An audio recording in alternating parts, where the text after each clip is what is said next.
Hello, and welcome back to Spittin Sports with Lamar. I am Casey Lamar, and I'm coming at you from the 256.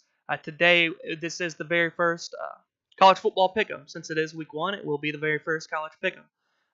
But I will have David Mize back on. He was in my SEC prediction video if you watched that. But that is what we will be doing today. We will be doing college pick'em for week one. And don't forget, if you do enjoy this video, to like, share, and subscribe to the channel. But let's go ahead and get to the pick'ems. Today, we welcome back David Mize, and we will be doing our very own pick'em for just 7 games this weekend. That's all the only games I really found that were really worth picking. But let us know your picks for these games down in the comments if you would like. These games are in order of start time and the date that they are played on. But the first one... By the way, Casey, the other day I had said that maybe my dark horse might be Texas A&M. Mm-hmm. Can I go ahead and maybe put a hold on that? Yeah. Okay. They were not impressive last night. Not for who they were playing. No, they were not. No. These games are in order of start time and the date they are played on, and because of the time, probably the biggest game of the entire weekend. We start with our pick for number 6 Washington versus number 9 Auburn, 2:30 Central Time, ABC, Mercedes-Benz Stadium in Atlanta. Auburn is the 2-point favorite right now, -2. So, who do you pick and why? I said this the other day. I just think that when Auburn is looking at having a good year is usually when the wheels fall off and when their backs are against the wall and nobody's expecting anything is usually when they do well. I think Washington will probably win this game, and I'll say by 10 points. Yeah, I believe I've obviously seen the Auburn thing happen when I was working there with you when they almost lost to Jacksonville State to start the year, and they were number 3. Jeremy Johnson was the next Heisman winner. They were winning the national title, no problem, and they ended up having a four-loss season that year. Right. Just wasn't very good. I think the defenses are going to play more of a factor than anything. Probably going to be a lot more low scoring than people think. Stidham and Browning, the quarterbacks, one of those two are going to have to make the plays to win the game. But I think Stidham makes one more play late and they win by 3 points. I will take the Auburn Tigers in that game. But I know what you mean by Auburn being highly thought about, highly talked about, or they might be doing something and then they fall flat. But I do think Auburn gets away and takes away Washington's playoff hopes in week one. The next one, we talked about this one as well the other day. Number 17, West Virginia versus Tennessee.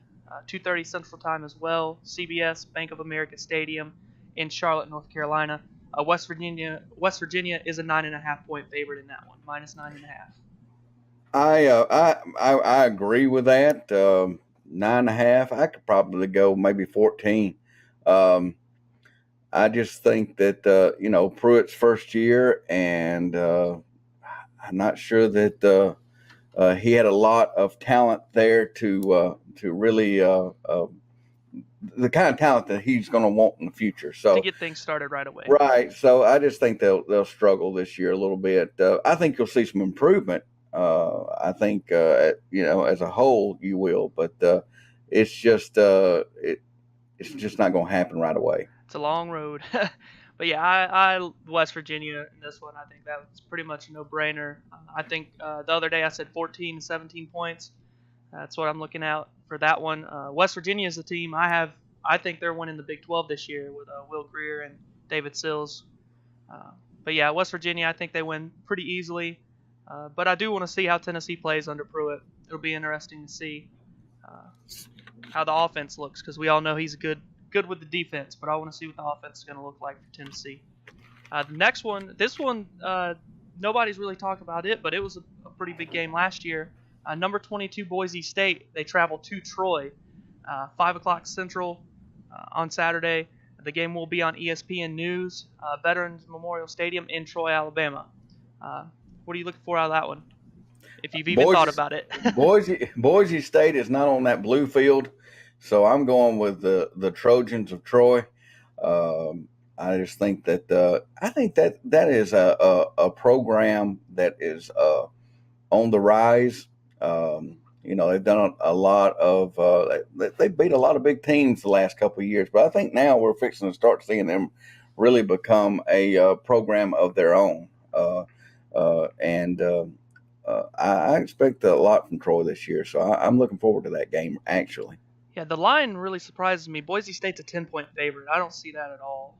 They won by 11 last year on their home turf against a Troy team that looked like they had no idea what they were doing on a field week 1 last year. But Troy was a 12-win team. Boise State was an 11-win team last year. Troy, both their leading receivers are back this season. They got a new quarterback, but they're playing on their home field. Just got some new renovations. Um, I think it's probably a 3-point Boise State win, unfortunately, because quarterback, they returned the quarterback, leading rusher. Quarterback's the big factor for me in that game. But I do think it's going to be nail biter to the end of the game. But Troy, they were picked the third in the Sun Belt this year. It's kind of crazy to me. They were the champs last year and didn't lose a whole lot. But I do think Boise State edges them out in that game. Uh, but Troy, big things coming. I do think they are on their way to be one of those group of 5 teams uh, that should be talked about year in and year out. But we'll move on to the next one. Number 14, Michigan. This is a game I completely forgot about until the other day when I was looking at the schedule. Number 14, Michigan travels to number 12, Notre Dame. 6:30 Central, NBC, Notre Dame Stadium in South Bend, Indiana. Notre Dame is a 1-point favorite in that game. I'm going Notre Dame by at least 10. I think this is the beginning of the end for the Harbaugh era at Michigan, and he's run his mouth a lot. He's done a lot of crazy promotional stuff for the program, but really hasn't made its way out to the wins and losses. So I just think that the fans have just about had enough, and he better put together some big wins this year, or he may be gone. Yeah, he especially knows how to get the media going. Um, but Michigan, they got Shea Patterson, who we got to see get manhandled here or there in Tuscaloosa last year. Uh, I don't know. It'll be interesting to see. It's almost a flip of the coin. I've thought about it looking at the picks. A flip of the coin for me. Uh, it's really hard, but I think Michigan finds a way to pull it out. I think Shea Patterson makes one more play than Wimbush from Notre Dame does, and they somehow scrap to find a way to win. Rivalry games haven't been very good to Harbaugh, but I think I would probably flip 1 point in the other direction if I had to.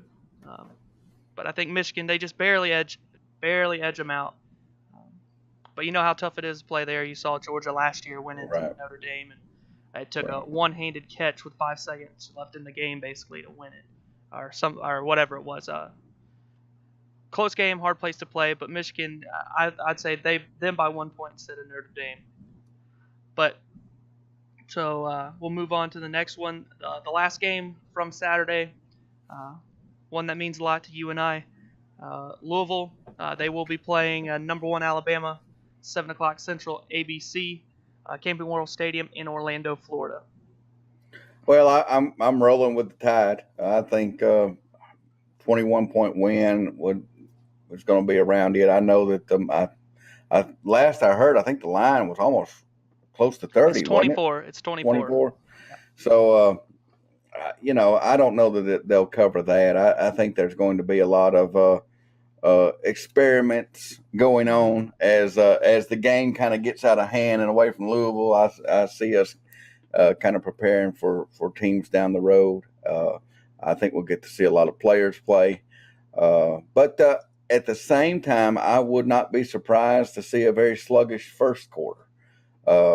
That's kind of been our mo in the past. It may take us a little while to get going, but I'm ready to see the product, and I'm ready to see how the quarterback situation unfolds. Yeah, some of these games, it just seems like it's more of an experiment because I guess Saban knows what he's got to put on, what he has in his players to put on the field, so he uses it to experiment a little more, like you were talking about. So I was looking for 17 to 20 points, uh, but overall probably just a dominant game from Alabama. But we'll just have to see. Petrino, he's always got an offense to put on the field that can cause anybody a headache. And that's going to be interesting to see too. Is our defense being so young, especially in the secondary? How that's a good game to really see where we're at.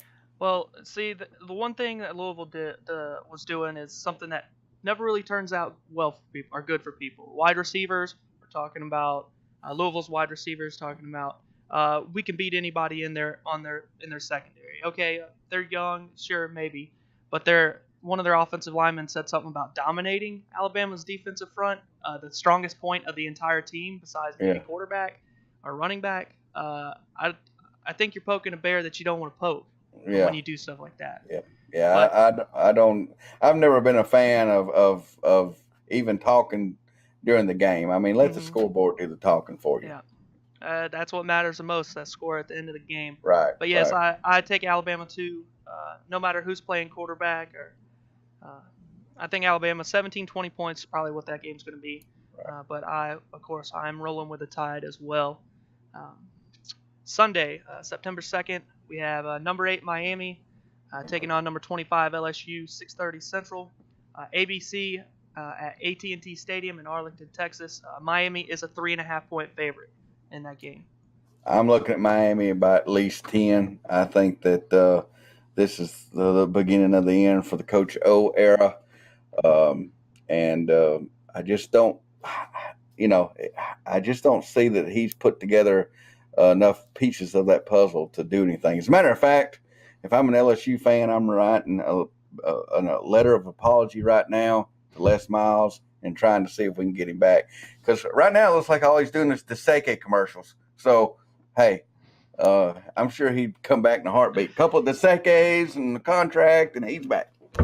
Yeah, well, I think it's still the same problem that they had under Miles. Why they got rid of him. The offense is stagnant. There's nothing happening.